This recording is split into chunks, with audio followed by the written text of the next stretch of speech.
Boa tarde, vamos começar o nosso call de fechamento do dia 18 de outubro de 2012. Eu sou Eduardo Collor, analista técnico do Banif Invest.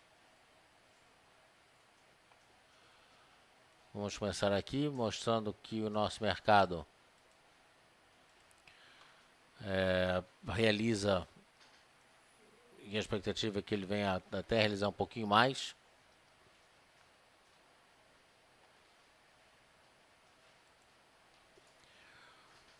Ele vem testar aqui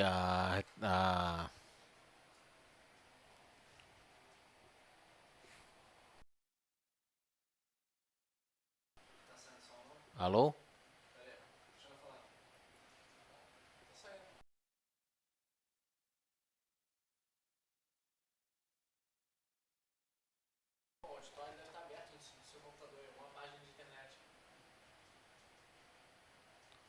Gente, só um instantinho, por favor.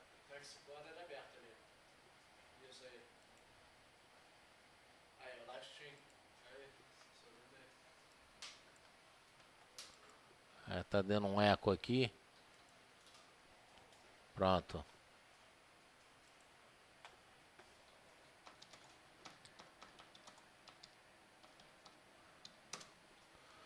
Bom, então a expectativa é que ele possa até realizar um pouquinho mais.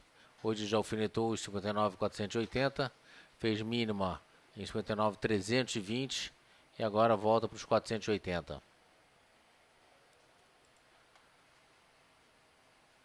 Se a gente pegar aqui o SP500, a gente vai ver que ele, na hora do almoço, ele chegou a recuperar toda a alta do dia e agora começa a realizar com um pouquinho mais de força. Não chega a fazer uma mínima, mas essa realização tem uma expectativa de vir um pouquinho mais para baixo. Então são 3 dias de forte alta, ele deve realizar um pouquinho mais, entrar no candle de 2 dias atrás, ou seja, amanhã deve realizar um pouquinho também, e depois na semana que vem começa a melhorar. O dólar vem para baixo com tudo, trabalhando na mínima do dia. Ele já perde, enfim, vem testar o suporte de 2032,50. Ele está cravado em 20,32,50 agora. E tem uma grande expectativa, enfim, para continuar realizando nos próximos dias.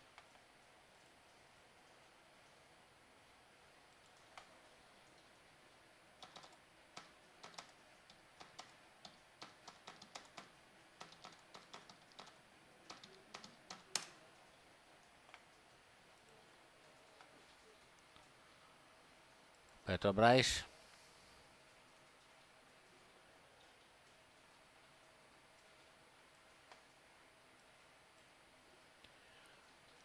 Já tinha uma expectativa de realização. Você vê que ele acaba deixando uma sombrinha inferior um pouquinho maior do que o desejado, no sentido de que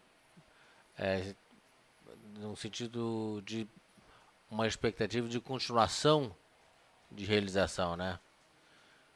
Então, um papel que pretende realizar mais não deixaria uma sombra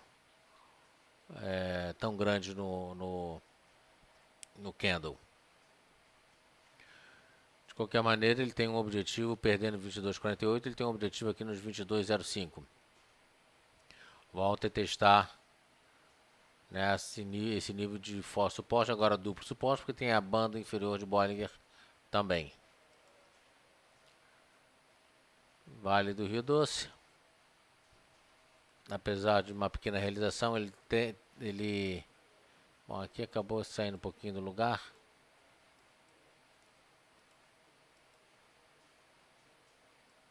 Vou ajeitar aqui outra vez essa linha de tendência de alta. Pronto.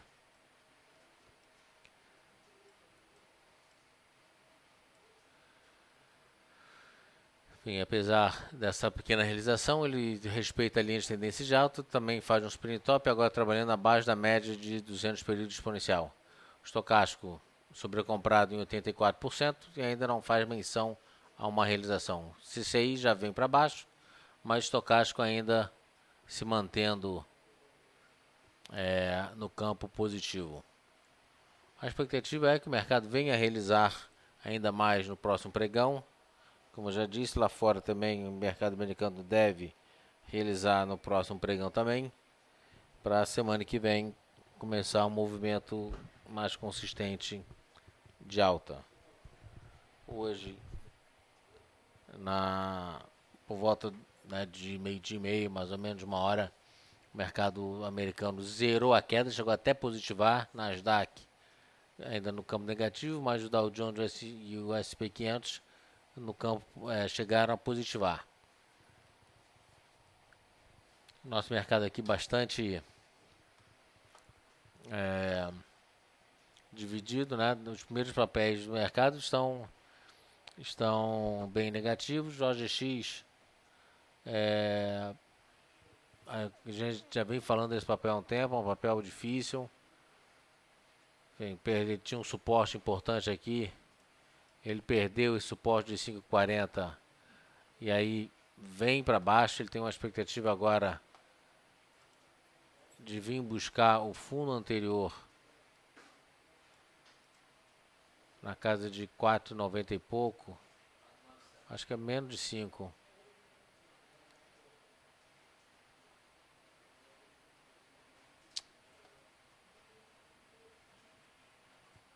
R$4,97.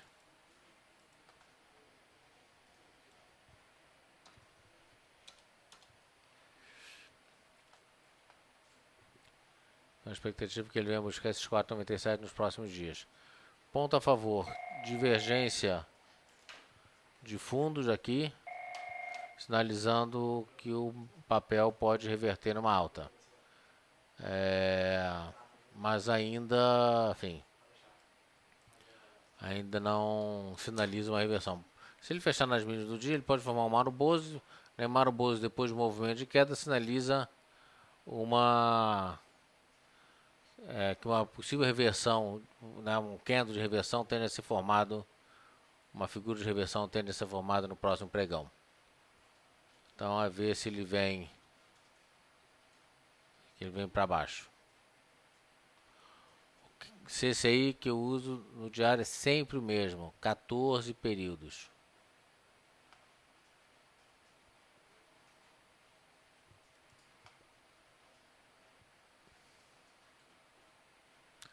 Então, OGX não tem figura de reversão, tem que esperar uma figura de reversão, não é porque ele quer muito que é para comprar, muito pelo contrário.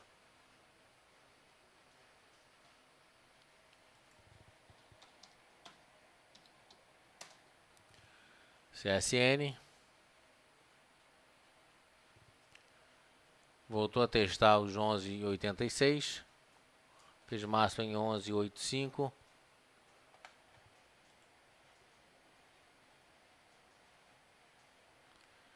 E deixa uma sombrinha superior. Ponto fundamental é que ele tenta se manter acima da média das bandas de Bollinger, mas o estocástico já está comprado, começando a perder força, né? Deixa duas sombras já grandes.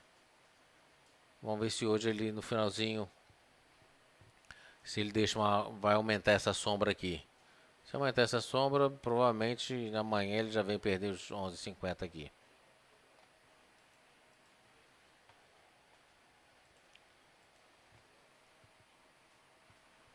Então, vamos ver mais algum papel. Cielo, esse papel tá horrível, né? Para quem está comprado.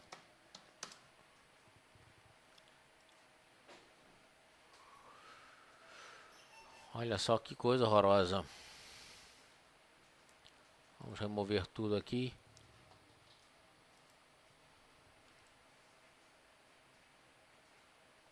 Bom, ele tem um suporte aqui em 49,10.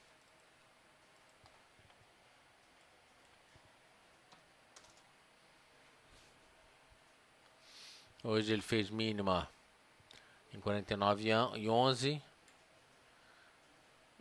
Isso aqui não chega a ser um fundo duplo, ele está muito afastado em relação principalmente ao movimento anterior. Então, não chega a ser um fundo duplo não.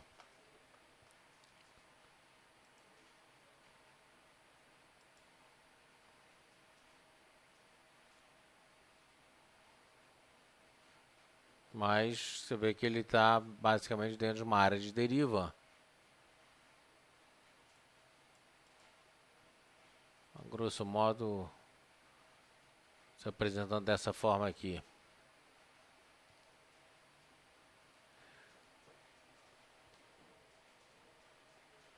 Então, por enquanto, é para ficar fora desse papel. Um papelzinho, né? Uma área.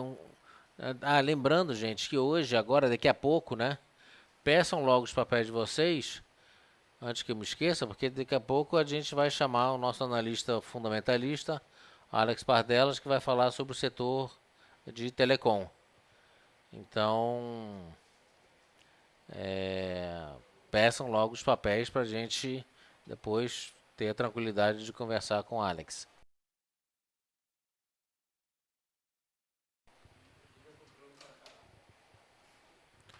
Ok? Porque depois que ele começar a falar, enfim, ele pode falar 10 minutos, mas pode falar, enfim, a meia hora inteira que a gente vai ter pela frente. Tá certo? Mini índice espetacular o trade de hoje. Foi lá embaixo, reverteu, subiu, voltou a cair. Pô, trades maravilhosos.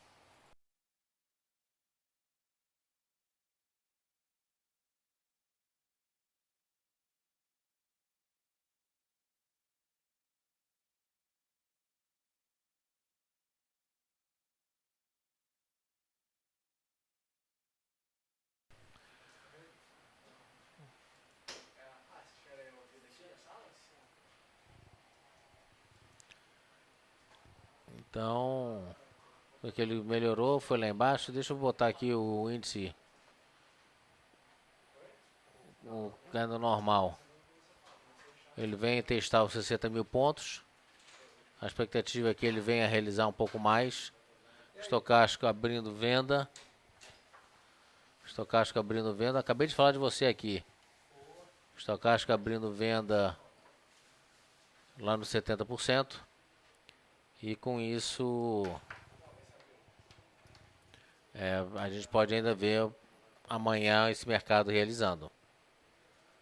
Tá certo? Perde 60 mil pontos. Eu não vejo o mercado despencando, vejo o mercado só realizando. A gente pegar aqui um gráfico de 60 minutos. Vou limpar isso aqui. Pegar um gráfico de 60 minutos.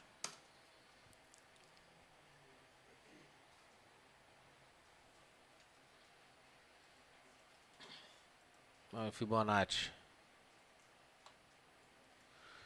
Hoje já testou, né, 2 vezes a retração de 50%, deixa uma sombra inferior. Enfim, querendo melhorar um pouquinho, mas ainda não convence. Por isso que eu acho que amanhã ele pode ainda abrir realizando um pouquinho.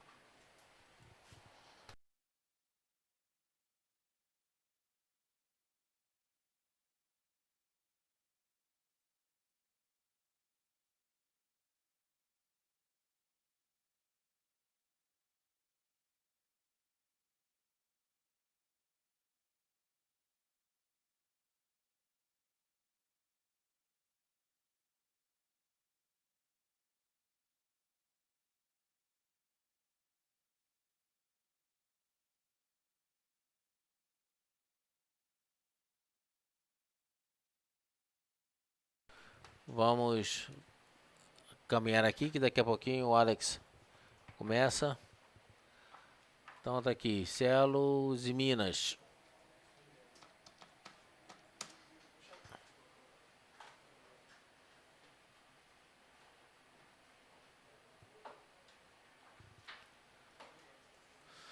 Os Minas, como o resto do mercado, acabou vindo para baixo, não confirmou a expectativa de uma alta.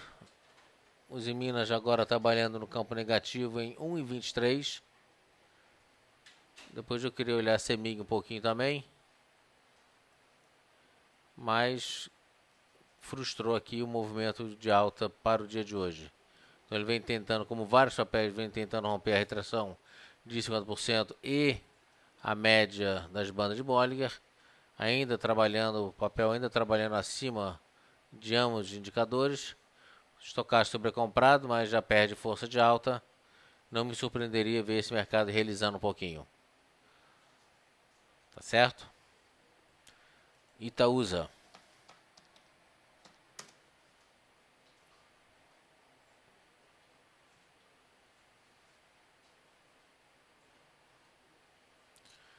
Itaúsa, como Itaú, acabou que, enfim, realizando um pouquinho, mas não tá de todo feio não, viu? É um papel que na verdade já caiu, o setor já caiu muito e agora tenta recuperar, tenta melhorar um pouquinho. Vemos aqui uma divergência de fundos, sinaliza uma melhora, uma possível reversão. Hoje trabalha no campo negativo, mas com candle positivo. Ele já tentou, alfinetou essa resistência de 8,88, 8,89. Na verdade, uma compra por esse papel só se romper os 9 lá em cima, 901, 902. Antes disso, nem pensar. Então, o mercado de setor de bancos tem fundamento ruim e é um fundamento que vai se diluindo ao longo do tempo. Né? Diminuição de taxa de juros, diminuição de tarifas, diminuição, né, de taxas de uma maneira geral, taxas de produtos, né, tipo fundos, taxa de administração sendo diminuída. Então tudo isso aí são fontes de receitas que estão diminuindo. De qualquer maneira, não significa que o setor bancário vai acabar. Muito pelo contrário, ele está firme e forte. Ok, mas passa uma pequena sazonalidade, digamos assim. Próximo papel, CCRO3.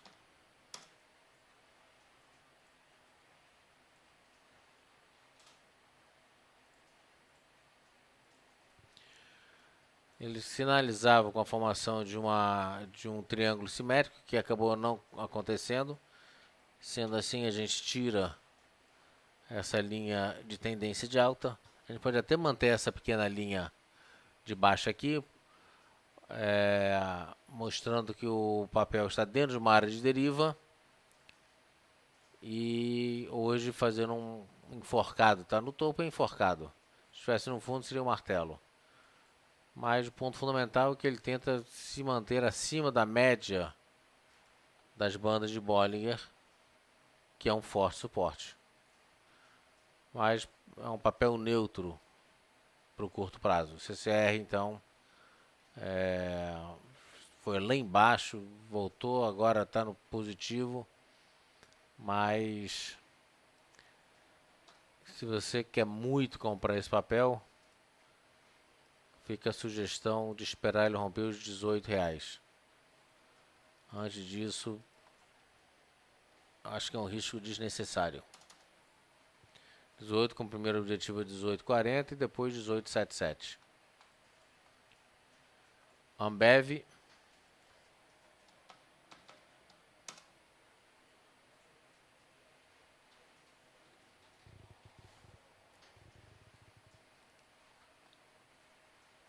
Já subiu muito. Hoje forma um candle que lembra muito um spinning top. Tem uma divergência de topos aqui. Spinning top, depois do movimento de alta, sinaliza perda da força da alta. Em definição, com perda da força da alta. Depois da perda da força da alta, começa o ganho da força de queda. E é isso que precisa ser confirmado nos próximos pregões. A perda da força da alta deve ser confirmada amanhã e ganho de força de baixa no início da semana que vem. Então a Ambev, papel que vem subindo bem nesse último mês. Se a gente pegar aqui, né, a partir do dia 10, 12 de setembro, né, esse papel bateu o mínimo aqui em 74,60. E hoje fez máxima em 85,43. Ou seja, o papel subiu 14,5% em um mês e pouquinho, um mês, uma semana, 5 semanas. Então ele precisa realizar. Ok? Mais alguma solicitação de papel? Se não, eu vou chamar o Alex para a gente começar o nosso bate-papo fundamentalista Ambev. Tá bom, vamos falar de Ambev. Vai ser o último papel e aí o Alex entra. Ambev não, desculpa, TOTVS.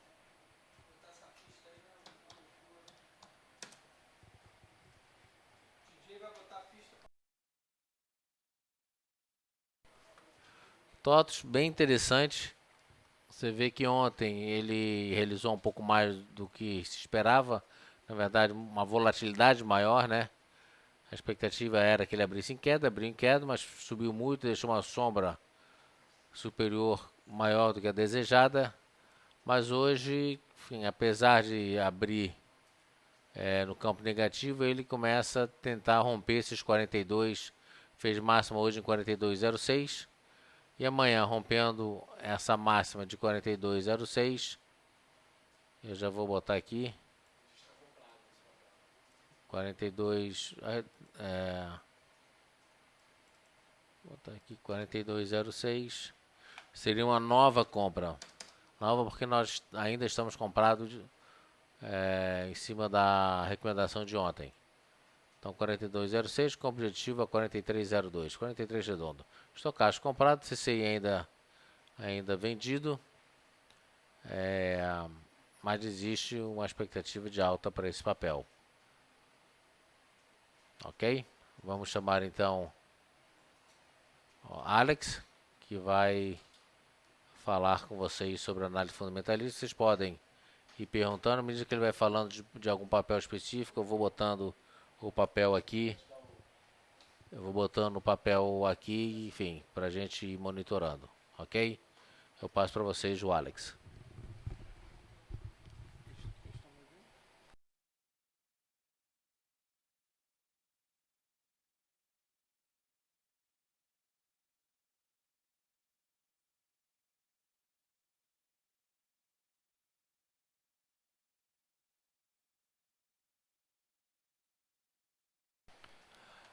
Bom dia a todos. Bom, estamos aqui para conversar um pouco sobre o setor de telecom e sobre as empresas. Vocês preferem que eu dê um panorama do setor ou vamos direto para as perguntas?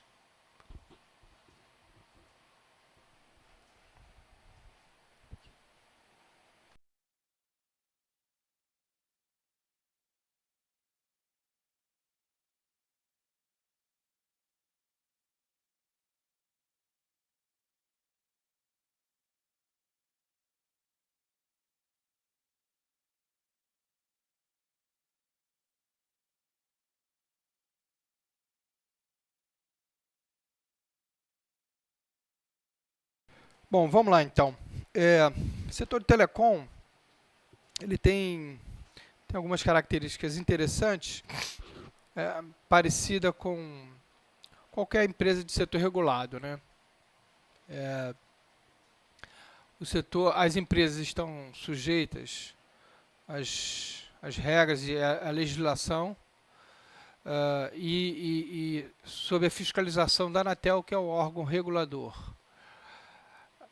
É uma outra característica que ele eminentemente atuante no mercado interno, no mercado doméstico, portanto, tem pouca interferência do quadro econômico externo. Além disso, é um setor que tem eu diria assim, uma elasticidade de renda baixa. Quero dizer com isso que não é porque a renda vai aumentar muito que o consumo de serviço de telefonia vai aumentar muito, ou se a renda cair muito, o consumo de serviço de telefonia cai muito. Na verdade, ele é um setor que tem pouca correlação com a economia. Tá? Então, por tudo isso é que o mercado fala que é um setor defensivo. Tá? Se a economia vai mal, ele não deve ir tão mal. Se a economia também, por outro lado, vai muito bem, ele não vai crescer tanto. Né? Um outro fato importante é que o setor de telefonia e o setor de telecom como um todo, e aí eu estou falando de banda larga, estou falando de telefonia móvel, telefonia fixa, TV paga. É um setor que tem uma necessidade de investimento muito grande. Né? As atualizações tecnológicas são muito grandes e, portanto, a empresa precisa fazer uma grande aplicação de recurso anualmente. Por outro lado, são grandes geradores de caixa. São empresas que geram caixa até mesmo para poder fazer frente a essa necessidade de investimento relevante. Surgiu aqui um comentário. Telb 4, mesmo não tendo fundamentos bons, você acredita que ainda teremos muitas especulações, como vista umas semanas atrás? Bom, Telb 4 é muito difícil a gente falar sobre o aspecto fundamentalista, porque a gente pode dizer que a empresa praticamente não tem operação, tá? O nível operacional dela é muito pequeno, então ela não tem nenhuma geração de caixa. Ou pelo menos é ínfima a geração de caixa da empresa. Conforme foi colocado, é um papel sujeito a especulações. Tá? Nesse sentido, talvez aí a análise gráfica possa ajudar melhor a vocês. Eu vou dar uma rápida introdução aqui no que a gente faz, que é análise fundamentalista.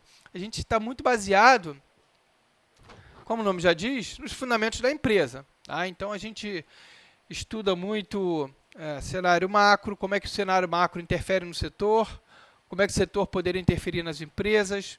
Né? A gente estuda muito geração de caixa da empresa. E aí a gente está estudando também o aspecto setorial, e aí estamos falando de marca, estamos falando de market share, estamos falando de liderança, estamos falando de concorrência, de preço. É disso tudo que a gente está falando. Tá? Bom, então, função disso, hoje, basicamente, a gente tem 3 empresas atuantes no mercado, aí listada em bolsa. Tá? A gente tem a TIM Participações, que é a TIMP3, que é uma empresa que até então atuava somente na telefonia móvel, tá? Em todo o Brasil, ela cobre todo o Brasil. É uma empresa que... Só que isso aqui é um gráfico semanal, que a gente está falando sobre gráfico semanal. Acabou de colocar aí o gráfico semanal desse papel, TIMP3. É uma empresa que atua no segmento de telefonia móvel em todo o país. Tá? Teve uma forte recuperação operacional nos últimos 3 anos. E o que eu estou querendo dizer com isso teve um ganho de participação de mercado muito relevante. Tá? Conseguiu recuperar bem a sua geração de caixa, mas nos últimos, eu diria para vocês aí, nos últimos meses, talvez aí nos últimos 6 meses, a empresa vem passando por algumas turbulências, e turbulências essas causadas pelos mais diversos fatores. Tá? E eu diria para vocês que fatores fundamentalistas. O primeiro deles foi a saída do presidente da empresa, do CEO da empresa, Luca Luciani, que foi quem fez todo o processo de recuperação da TIM nos últimos 3 anos. Tá? Há 3 anos atrás a empresa estava numa situação difícil, tá? E aí mudou toda a sua diretoria, mudou o diretor financeiro, mudou o presidente, enfim, fez uma mudança forte na gestão da empresa, e foi o Luca Luciani que liderou toda essa recuperação que a TIM teve nos últimos 3 anos. Alguns meses atrás, ele teve que sair da empresa, ele é italiano, ele voltou para a Itália, e a razão pelo qual que aconteceu isso foi que ele está sendo processado lá na Itália por fraude. Tá? Vale lembrar que o Luca Luciani é italiano, já era executivo da Telecom Itália, empresa que controla a TIM Brasil. E aí ele está sendo processado lá na Itália e por conta disso ele teve que deixar o cargo de CEO, né, de presidente da TIM Brasil. Esse foi o primeiro fato muito negativo que aconteceu com ela esse ano. E primeiro porque ele foi um grande executivo aqui para a TIM, tá? Ele liderou, conforme eu falei, liderou toda a recuperação da empresa nos últimos 3 anos. Então, quando você perde um CEO, um presidente, um líder que é tido pelos investidores como um ótimo executivo, óbvio que as ações da empresa vão acusar isso, tá? E não foi diferente com a TIM, tá? O papel já no anúncio dessa notícia, o papel já caiu muito, tá? E de lá para cá, o fluxo de notícias ele não tem sido muito bom, tá? E esse fluxo de notícia ele realmente vem comandando as cotações do papel. Depois da saída do Luca Luciani, a gente teve também aí uma outra notícia muito ruim que vocês devem saber, que foi a interferência da Anatel no setor, né? E aí a mais prejudicada, sem dúvida, foi a TIM. Tá? Ela deixou, no mês de julho, ela ficou acho que cerca de 10 dias, 12 dias sem poder vender qualquer linha móvel, porque, enfim, a Anatel julgou o serviço dela como precário, e essa foi mais uma notícia muito ruim, especialmente para a TIM. Que ela ficou se não me engano, ela ficou sem poder vender em cerca de 17, 18 estados do Brasil, incluindo Rio de Janeiro, Minas Gerais e alguns outros. Então essa foi a segunda notícia muito ruim. A terceira notícia, também de impacto negativo, e que ainda está perdurando, foi a notícia a respeito também da Anatel, que levantou a possibilidade da TIM estar derrubando, né, esse derrubando aí entre aspas, as ligações dos clientes, porque isso levaria a empresa a ter uma melhor performance, né? Vale lembrar que a TIM cobra a ligação, ela faz a cobrança dela não é por minuto, é por ligação. Então, se você liga, fala 1 minuto ou fala 60 minutos, ela só vai cobrar um determinado valor. Então, a Anatel levantou essa possibilidade, tá? A meu ver, a empresa, obviamente, nega veementemente isso, tá? Mas, enfim, a Anatel vai divulgar um relatório, segundo a própria agência, até o final de dezembro de 2012. Então, ou seja, é uma notícia que ainda vai perdurar por algum tempo.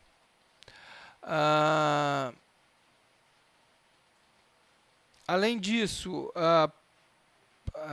eu diria também uma outra notícia que surgiu ultimamente foi a questão dos balanços. Balanço, um importante acionista minoritário levantou a possibilidade da empresa não estar contabilizando adequadamente as suas contingências e, enfim, isso foi um outro fato negativo. Portanto, o fluxo negativo, o fluxo de notícia, conforme vocês podem perceber, é realmente muito negativo, tá? E aí a gente pode perceber que, conforme está no gráfico, o papel que chegou a bater quase R$12, hoje está sendo negociada na casa dos 7. Tá? Bom, em conversas aí com investidores, a pergunta é frequente é: será que não está na hora de comprar TIM? Né? O papel sai de 12 e vai para 7? E a minha resposta ela é o seguinte: olha, acho difícil comprar nesse momento. Tá? Enquanto tiver esse fluxo negativo de notícia a respeito da empresa, acho que o investidor se mantém ou se manterá arredio em relação a TIMP3. Tá? Algumas coisas ainda não estão esclarecidas. Tá? Essa questão das ligações, se derruba, se não derruba, ainda há suspeita. A Anatel ainda não divulgou o relatório. Tá? Essa questão também da contabilização das contingências ainda também não foi totalmente aí esclarecido. Então, portanto, o próprio CEO, lá o Luca, a gente não sabe que desdobramento pode ter aquilo lá. Então é o seguinte, na dúvida é para ficar fora. Tá? O fato dela ter caído de 12 para 7 reais por ação não significa que não possa cair mais. Tá bom? Ontem mesmo a Anatel divulgou dados de telefonia móvel e depois de muito tempo, tá? Eu diria depois de pelo menos aí uns 10 trimestres, 12 trimestres, a TIM perdeu participação de mercado no 3T12, quer dizer, no terceiro trimestre de 2012. E isso acho que já pode ser reflexo de todas essas notícias negativas que está acontecendo com a empresa. Em relação às projeções, que é a pergunta que surgiu aqui, de fato, se você fizer uma projeção como está no balanço atual, é possível que a gente vai achar um target price, quer dizer, um preço-alvo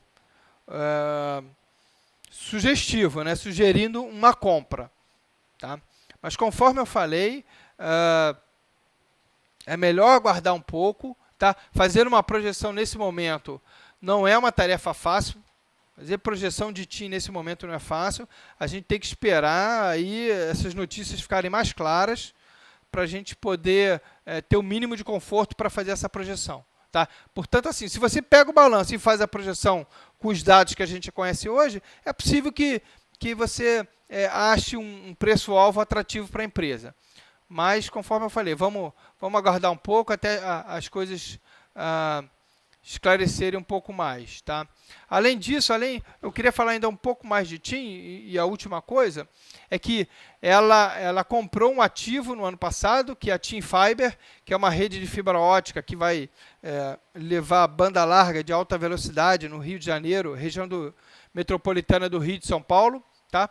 E aí a gente surge uma outra dúvida, né, que a gente não sabe como é que vai ser o desempenho da empresa nesse segmento, banda larga. Tá? Banda larga fixa, a gente está falando. A empresa nunca atuou nesse segmento e, portanto, existe o risco da execução desse projeto. Tá? Fala agora um pouco sobre a Vivo. Tá? A Vivo é uma empresa um pouco diferente da TIM. Tá? Ela atua na telefonia móvel em todo o país. Tá? No Brasil, é líder de mercado no segmento de telefonia móvel. Tá?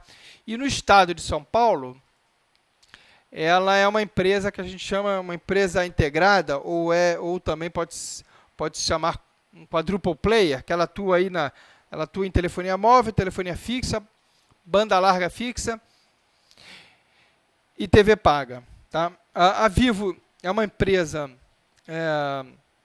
com um nível de endividamento muito baixo, tá? Tem uma geração de caixa muito alta, tem um histórico de pagamento de dividendos muito favorável. E eu diria o seguinte para vocês: é uma ação que a gente considera como defensiva. O que eu quero dizer com isso? É um papel que você pode oferir ganhos que não seja pela cotação dele em bolsa. Então a gente está dizendo aqui o seguinte: o dividendos esperado, projetado para Vivo, ele dá uma taxa, a preço de hoje do papel, aí, em torno de R$ 45 por ação, ele te dá uma taxa ao ano de 9 a 9,5%. Tá? Então, vocês podem ver que isso é bastante relevante, especialmente considerando aí que hoje o 100% do CDI seria em torno de 7,2, não é isso? Portanto, assim, o grande apelo das ações da Vivo, eu diria para vocês que é o dividendos. Tá? A empresa tem essa capacidade bastante grande de pagar dividendos. Tá? E, por outro lado, isso é um fato que é importante, a controladora da Vivo, que é a Telefônica de Espanha, é uma empresa muito endividada e que, por sua vez, precisa de dividendos, precisa de dinheiro para reduzir dívida. Portanto, a gente está aqui falando que a Vivo, a gente espera que eles realmente vai continuar sendo uma boa pagadora de dividendos. Tá? Essa ação tem um risco importante, é um risco que não é desprezível, que é o seguinte: conforme eu falei, a Telefônica de Espanha está muito endividada, tá? E uma das possibilidades para ela reduzir essa dívida seria ela vender um pedaço da participação que ela tem na Vivo aqui no Brasil. Tá? E isso exerceria aí uma pressão sobre os papéis da Vivo, mesmo que momentânea, mas seria uma pressão. Tá? Então, isso é um risco que os investidores aí, institucionais estão considerando bastante. Tá? Esse é um risco que qualquer institucional está levando muito em conta nesse momento. Tá? O outro risco que a gente também tem conversado muito com os investidores é a respeito de uma reestruturação societária com todos os ativos da Vivo aqui na América Latina. Tá? Ela poderia, digamos, criar uma grande holding, colocando os ativos que ela tem no Brasil, que é a Vivo, o ativo que ela tem na Argentina, o ativo que ela tem no México, no Chile, tá? E isso pudesse trazer algum prejuízo para os acionistas da Vivo. Tá? Então, eu diria para vocês que esses são os dois riscos da Vivo nesse momento. Tá? E o grande apelo, conforme eu coloquei, é o yield, né? O dividendo, né? A taxa de dividendos que a gente está falando aí de 9,5% ao ano. Né? O meu preço-alvo para essa ação, dezembro de 2012, está em torno de R$ 58,00. O papel está 45, portanto, vocês veem que tem um espaço grande para esse papel se valorizar. Tá? Eu acho que o que não deixa esse papel andar mais rapidamente é exatamente esse risco aí que eu coloquei agora. Tá? Mas, de qualquer forma, a gente tinha recomendação de comprar até o ano passado. Tá? No início desse ano, a gente reduziu a recomendação para neutra. Né? E agora, em agosto, a gente novamente colocou esse papel com a recomendação de compra, tá? Baseado aí exatamente nos dividendos. Tá, ok? Bom, e o último papel do setor é a Oi. Tá? Então, a gente está falando de Oi BR3 e Oi BR4. A Oi ela tem uma história, uma longa história, tá? Uma história de vários conflitos com os acionistas minoritários. Tá? E eu estou falando longa, eu estou falando aí coisa de 8, 9 anos. Tá? A empresa passou aí 4 anos, eu diria 4 anos aí de 2008, incluindo 2008, 2009, 2010, 2011. A empresa ficou esse período todo voltada muito para dentro, tá? Voltada em resolver questões internas. Tá? E aí eu estou falando em 2008, eu estou falando da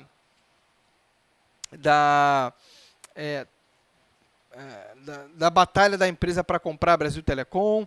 Depois, em 2009, eu estou falando, depois que ela comprou a Brasil Telecom, eu estou falando do esforço da empresa para absorver a Brasil Telecom.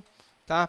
E aí em 2010 ela saiu muito endividada dessa compra, e aí em 2010 ela teve que fazer um amplo esforço para reduzir dívida. Tá? E no ano passado ela passou por um amplo esforço para fazer uma reestruturação societária. Tá? A empresa tinha uma estrutura societária muito complicada. Para vocês terem uma ideia, eram 3 empresas listadas, tá? Eram 7 ações negociadas. Isso roubava muito o valor das ações. Tá? Então, no ano passado,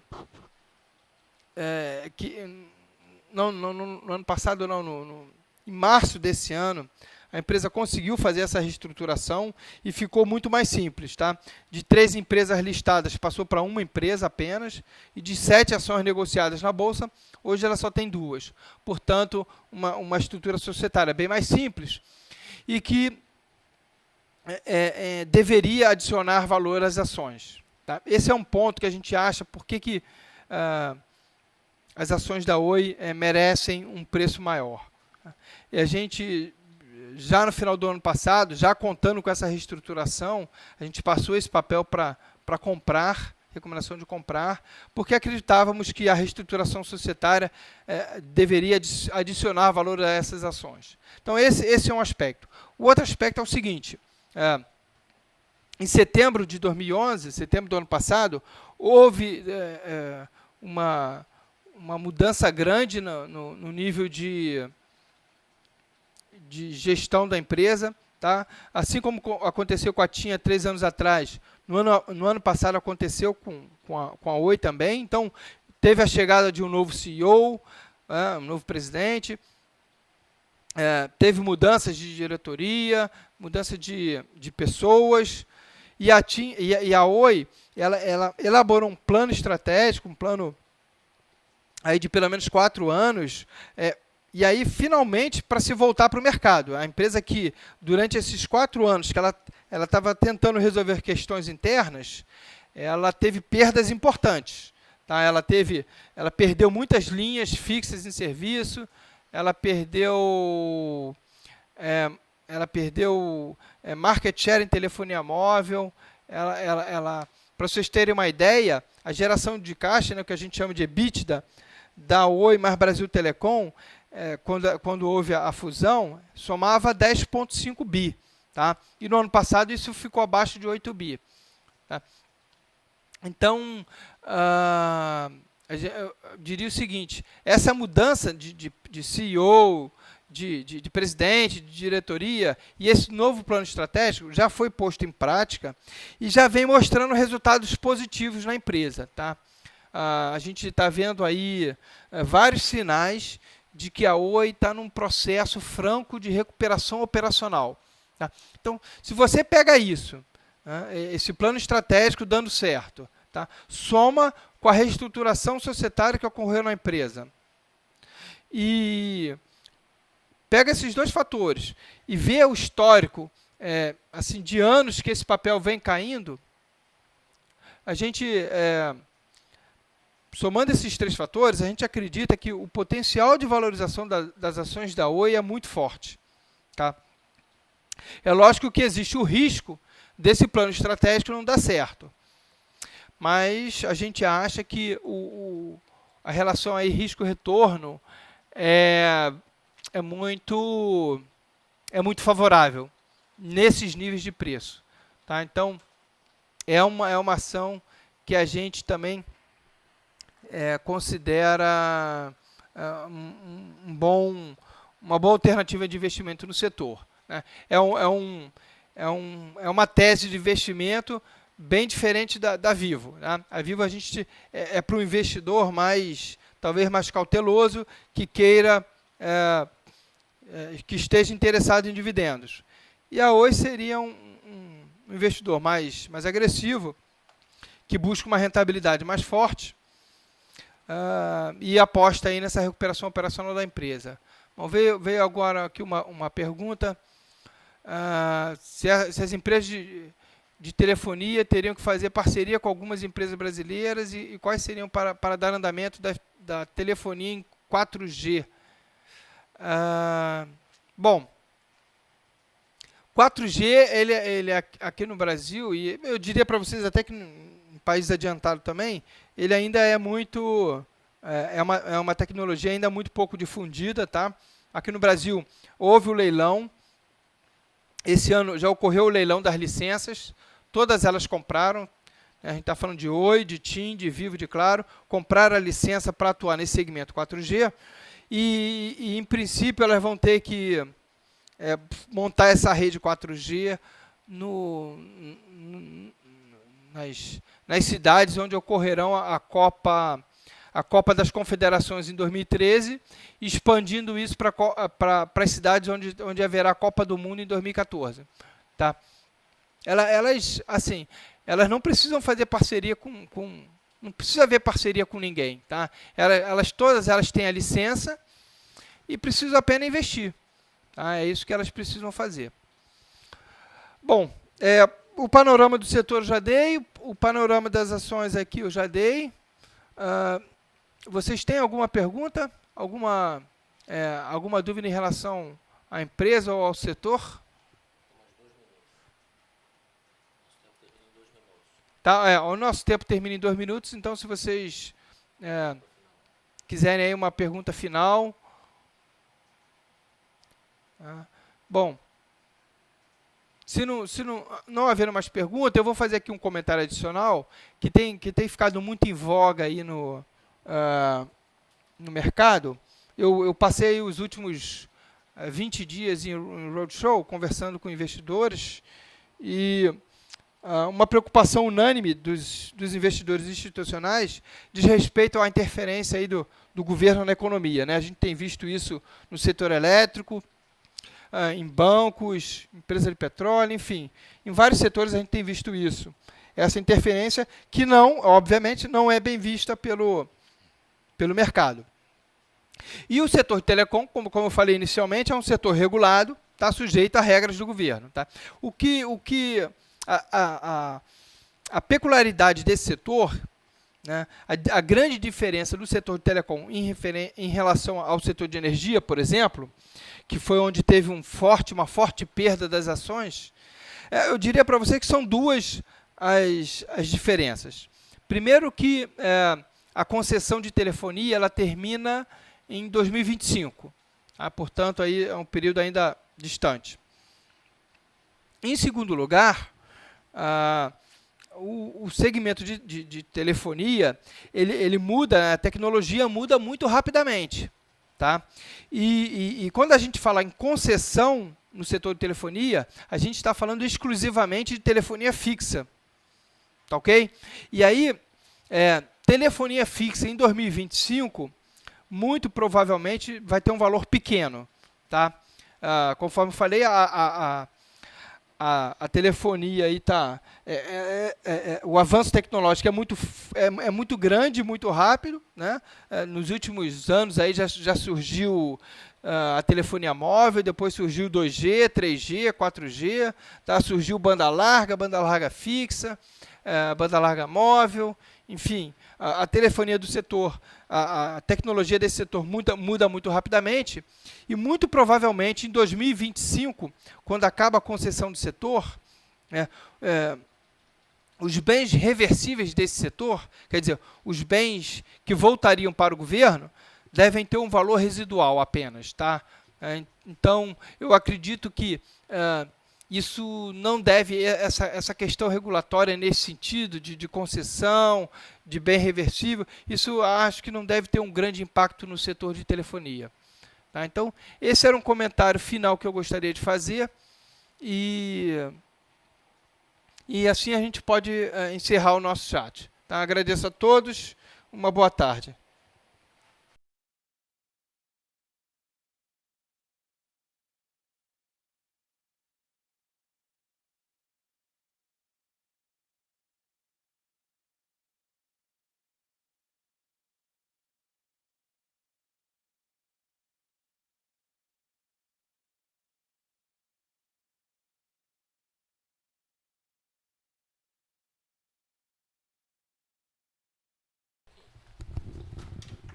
Ok, gente, então vamos encerrando aqui o nosso call de fechamento. A ideia é a gente fazer toda quinta-feira, às 4h30 da tarde, fixar esse horário, né, de quinta-feira, 4h30 da tarde, um bate-papo com os nossos analistas fundamentalistas. Então tivemos o Alex Pardelas aqui com a gente, e falando de telecom, e na semana que vem vamos falar com a Júlia, no setor... Não, não vai ser a Júlia não, vai ser... Ah, não, a Júlia, estão dizendo que a Júlia vai ter roadshow, então não vai ser a Júlia. A Júlia seria o setor de varejo. Mas enfim, a ideia agora é toda quinta-feira, 4h30 da tarde, a gente separar esse horário para a gente estar falando sobre análises fundamentalistas também, para complementar o nosso bate-papo de análise técnica, tá certo?